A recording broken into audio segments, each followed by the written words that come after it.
Mon premier client freelance WordPress, je l'ai facturé 30 € pour une journée de taf complète. Le client, il a tellement eu pitié de moi qu'il a dit: «Bon, écoute, on va passer à 60 € quand même, tu as travaillé plus de 8 heures sur cette mission». Aujourd'hui, je suis Super Malter 3, j'ai plus de 140 missions sur Malte, plus de 80 avis et je facture désormais plus de 500 € par jour. Et si tu galères à trouver des clients WordPress, c'est pas parce que tu es nul, c'est juste parce que tu cherches au mauvais endroit et tu n'as pas les bons réflexes en fait. Tu fais probablement de la procrastination déguisée, c'est ce qu'on va voir dans cette vidéo. Dans cette vidéo, je te montre les 3 grosses erreurs que la plupart des débutants en freelancing WordPress ou même en freelancing de façon générale font et comment tu vas pouvoir les corriger dès cette semaine. Je vois énormément de freelance WordPress qui passent des semaines à peaufiner leur site. Ils testent 15 builders différents, ils testent des animations de ouf, des logos différents même. Le truc, c'est que personne tombe sur ce site parce que t'as pas de SEO, tout simplement. Tu viens de débuter, c'est tout à fait normal que personne tombe dessus. Ton site perso, c'est pas là que les clients vont te chercher. Les clients vont te chercher sur LinkedIn, sur Malte, sur coder.com peut-être, et parfois sur Google, où là, ils vont taper genre freelance WordPress avec la ville par exemple, création de site internet. Voilà. Ton site perso, il va surtout servir de preuve supplémentaire en fait à ta compétence de créateur de site internet. Le truc, c'est que pendant que tu peaufines ton site perso, tu aurais tout simplement pu peaufiner ton profil Malte et tu aurais pu déjà générer beaucoup de trafic dessus comparé à ton site perso qui va prendre beaucoup plus de temps si tu travailles sur une stratégie de SEO, tu vois. Donc, où sont vraiment les clients? La première ressource, ça va être Malte. C'est la plateforme numéro 1 qui est dédiée aux freelance en France, donc c'est vraiment quelque chose de très utilisé. Deuxièmement, ça va être aussi LinkedIn, bien sûr. LinkedIn, ça peut être très pertinent si tu sais l'utiliser, si tu publies régulièrement du contenu, mais ça nécessite pas mal de travail et pas mal d'actualisation en fait. Et ça nécessite aussi de prospecter un peu, tu vois, si tu sais envoyer des DM propres et tout, ça peut être pertinent. Moi, c'est pas mon kiff, mais voilà, ça peut être quand même intéressant. Troisième chose, ça va être les recommandations, le bouche à oreille, bien sûr, c'est probablement le plus simple pour quand tu débutes. Il faut juste que tu fasses en sorte que ton entourage sait que tu crées des sites internet maintenant et que du coup, ils commencent à te recommander. Si ils ont entendu quelque part que quelqu'un avait besoin d'un site, ils peuvent plus facilement te recommander. Le bouche à oreille, en plus, ça permet d'augmenter la crédibilité instantanément parce que tu vas pas recommander quelqu'un en qui t'as pas confiance. Voilà. Et en gros, là, ton site perso, il devient utile seulement dès lors que quelqu'un t'a trouvé sur Malte, sur LinkedIn, mais c'est rarement le point d'entrée en fait. En gros, là, le délire, c'est de faire un site minimaliste en quelques heures où tu as donc quelques pages classiques, donc l'accueil, service, à propos, contact, peut-être même témoignage si tu en as déjà. Tu vas lister quelques projets aussi, donc les projets tu vas pouvoir développer par rapport au projet, par rapport aux compétences que tu as développées ou que tu as utilisées dans ce projet. Et voilà, tu vas pas plus loin en fait. Une fois que c'est fait, tu le laisses tranquille et tu vas mettre tout le reste de ton temps sur Malte, sur LinkedIn, sur le bouche à oreille, les recommandations, etc. Comme ça, tu vas éviter en fait de passer des dizaines d'heures sur ton site et tu vas passer plutôt des dizaines d'heures sur ce qui va vraiment te récupérer des clients. L'idée, c'est que tu rendras ton site magnifique quand tu feras plusieurs milliers de CA par mois. Si tu débutes, c'est pas le cas. Donc là, il faut se concentrer sur ce qui est important.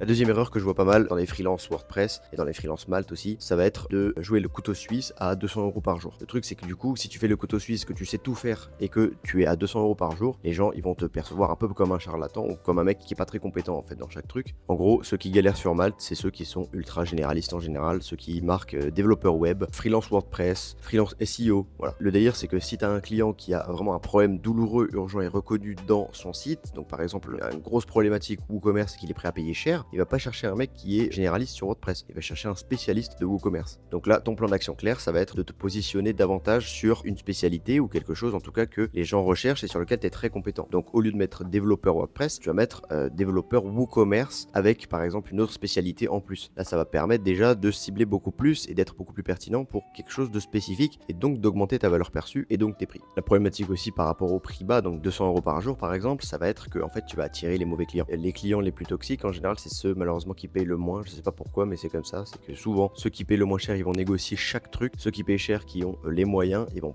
beaucoup moins négocier, ils vont être beaucoup plus sympas. En général, c'est ça que j'ai remarqué. Également, avec un tarif bas, tu donnes l'impression que tu es un junior, donc t'es pas ultra compétent dans ce que tu fais. Et au final, tu te dégoûtes peu à peu du freelancing parce que tu n'arrives pas à vivre confortablement. 200 € par jour en France, faut enlever toutes les charges, faut enlever les impôts, etc. Tu te retrouves avec que dalle, quoi, presque. Comment te positionner correctement? Ce que tu vas devoir faire, c'est te spécialiser dans un premier temps. Je te prends un exemple comme je disais. Tu vas te spécialiser sur WordPress et WooCommerce. Deuxièmement, tu vas essayer de cibler un type de client spécifique, si tu peux, donc une niche. Donc par exemple, tu vas cibler les boutiques e-commerce, les agences, les coachs. Et troisièmement, tu vas mettre un prix cohérent, donc c'est-à-dire au minimum 300-350 € par jour. Ça va augmenter ta valeur perçue et tu vas pas passer comme quelqu'un qui débute.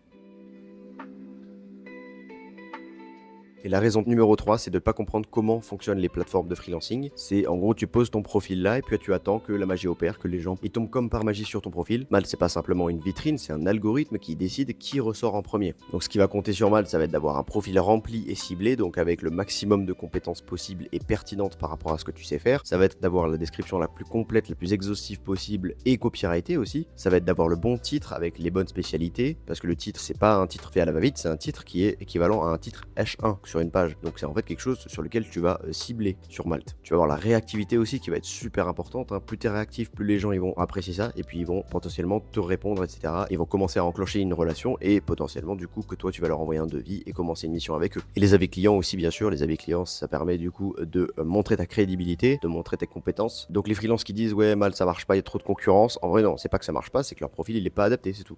Pareil, LinkedIn, c'est pas un endroit où tu vas poster une fois par mois, tu vas dire ouais, je suis freelance WordPress, je suis dispo pour des missions, et là, comme par magie, il y a des gens qui vont te contacter. Non, il faut quand même que tu prouves un peu ta valeur. En gros, un LinkedIn qui marche, ça va être de créer plusieurs posts par semaine où tu vas vraiment délivrer de la valeur, donc délivrer des compétences par rapport à ce que tu sais faire et expliquer un peu aux gens et montrer ce que tu sais faire. Tu vas pouvoir faire des retours d'expérience, des mini-cas concrets de clients, des erreurs à éviter, des avant-après par exemple. Tandis qu'un LinkedIn qui marche pas, ça va être je suis freelance WordPress, contactez-moi si besoin.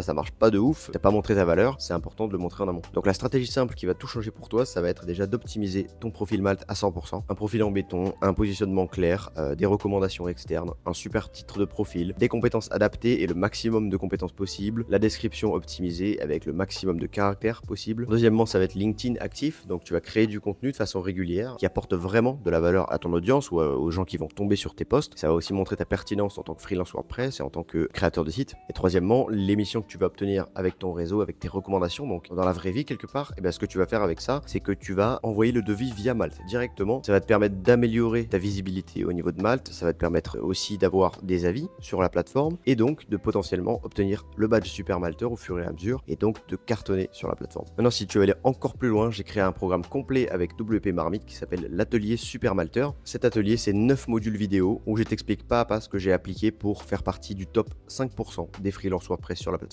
Je suis Super Malteur 3 et ce depuis plus de 2 ans maintenant. Ce que je te montre dans la formation, c'est comment optimiser ton profil, comment définir tes tarifs, comment répondre correctement aux opportunités et aux propositions de mission et comment fidéliser tes clients aussi. Cette formation, elle est hébergée sur une plateforme que j'ai moi-même développée. T'es pas laissé tout seul en plus. L'avantage aussi, c'est que sous toutes les vidéos de formation, tu peux poser ta question. Donc je réponds à ta problématique personnellement. L'objectif, c'est vraiment que tu passes à l'action, que tu aies vraiment des résultats et que tu cartonnes sur Malte et pas que ce soit une énième formation que tu suis jamais. Donc si vraiment tu es sérieux sur ton activité de freelancing WordPress et que tu veux décrocher plus de missions et être au final beaucoup plus rentable, et ben c'est probablement le meilleur investissement que tu puisses faire aujourd'hui. Si ça t'intéresse, t'as le lien dans la description. Et nous on se dit à très vite pour ma prochaine vidéo. Salut!